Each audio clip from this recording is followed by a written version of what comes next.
guys, welcome back to my channel. This week I'm talking about how the novel is anti-culture.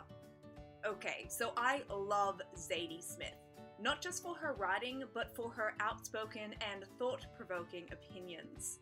In addition to her novels, I've watched and read many interviews with her, and I've read many of her online essays. Anyway, during one particular interview with Zadie, she was asked for her opinion about contemporary fiction. Her reply?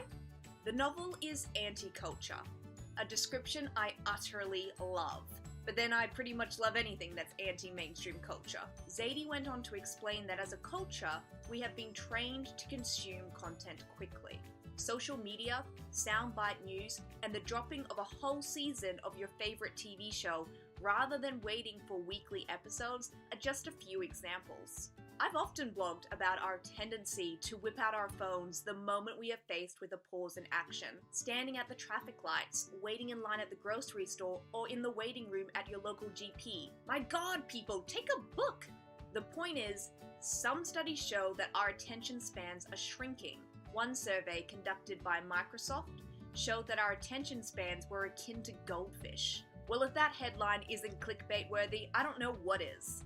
Of course, many studies have proven that this claim is completely false. Shocker. Ironically, goldfish don't have 8-second memories. That's another myth that has been disproven. If you care to read more about this topic, then I have included a link to the BBC article that dismantles Microsoft's claim, and you can find that in the description box below. Novels are anti-culture because they aren't quick. Yes, you can dip in and out of a novel. You can read a few pages at a time, sipping away at its contents rather than gorging on multiple chapters. But it requires time and discipline to read a novel. Two things the human species is becoming dangerously low on. People who feel embarrassed about their reading habits often claim to be time poor. I don't have time to read. You don't make time. I'm too busy to read. But not too busy to watch 3 hours of TV before you go to bed. I've just got so much on my plate right now. Compared to the rest of us? Side note, though the reading and writing community may be a small one, it is a thriving one.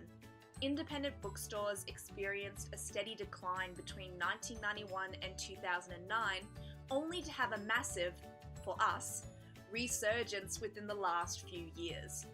Through the use of social media, the hosting of author events, the addition of food and beverage services, and live music, indie bookstores have found a way to become relevant and exciting hubs for the community. Okay, tangent over. Now back to my argument. Novels are anti-culture because they require self-discipline. Scrolling through your phone or watching a Law & Order rerun asks so little of us.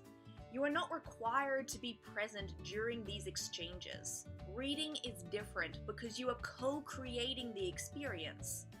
Admittedly, the author has done most of the heavy lifting, but a book cannot fulfill its purpose until it is in the hand of a reader. It is the reader's job to be generous with that book. Another quality we do well to cultivate. The reader must be present with the book in order for its magic to work.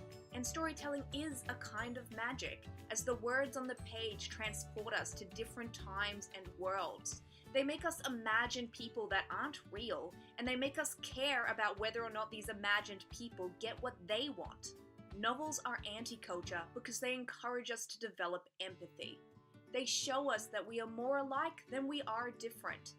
While sensationalized mainstream media and poorly researched posts on social media strive to convince us that we are in a world that is divided between people who are like us and people who are not like us, and that people who are not like us should be feared.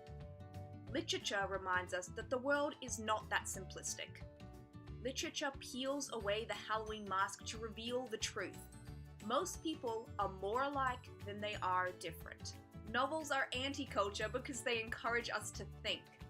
They challenge our beliefs.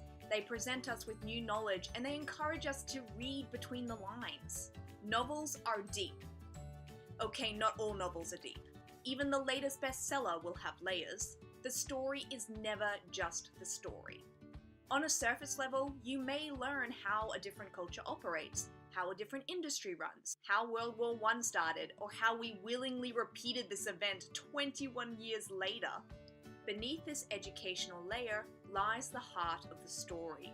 Is it a meditation on grief, family, corruption, struggle, love, or faith? Is it a subtle exploration of philosophical themes or questions like, what does it mean to be human? You can read a novel to experience action, adventure, or complicated family dynamics, but it is in the deep analysis that you will find gold. Novels are anti-culture, and that's why I love them. Thank you so much for tuning in again, guys. If you enjoyed this video, please give it a thumbs up and feel free to subscribe. Know that you can always check out my website, taraeast.com. If you sign up for my weekly newsletter, you'll receive a short horror story straight to your inbox as a thank you. Know that you can follow me on social media. I'm on Instagram, Facebook, and Twitter. All the links are below. I hope you've had a fantastic and productive week and an even better weekend ahead. Thank you so much for watching, and happy writing.